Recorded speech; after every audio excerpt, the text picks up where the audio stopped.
I was just about to go upstairs.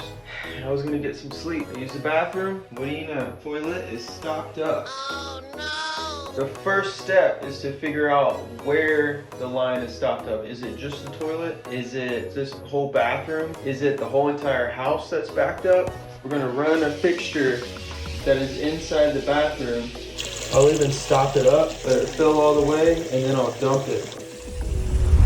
Okay, unstop that. Look back at the toilet here. Doesn't seem to be affecting it at all. If the stoppage was on the main line and it wasn't just the toilet itself, you would actually see the water in the bowl start to rise. You would even have bubbles coming up through the toilet. Bloop, bloop, bloop, bloop, bloop, bloop, bloop. That's what it sounds like. It looks like it's just the toilet itself. There is one other thing just to be certain.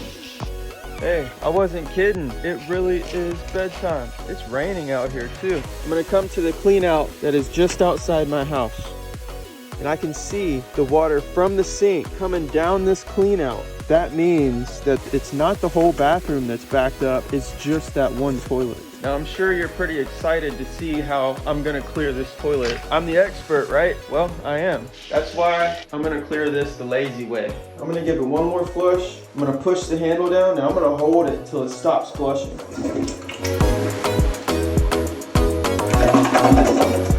Just like that, it's clear. I don't know what it was. Probably one of my kids put too much toilet paper in there. But when I mentioned clearing it the lazy way, I was just gonna go to sleep. Really, I just wait till the next day. I don't feel like pulling out the toilet auger. Plungers hardly ever work. I just let it sit overnight, try it again first thing in the morning. Half the time it ends up going down. That is how you clear a toilet the lazy way.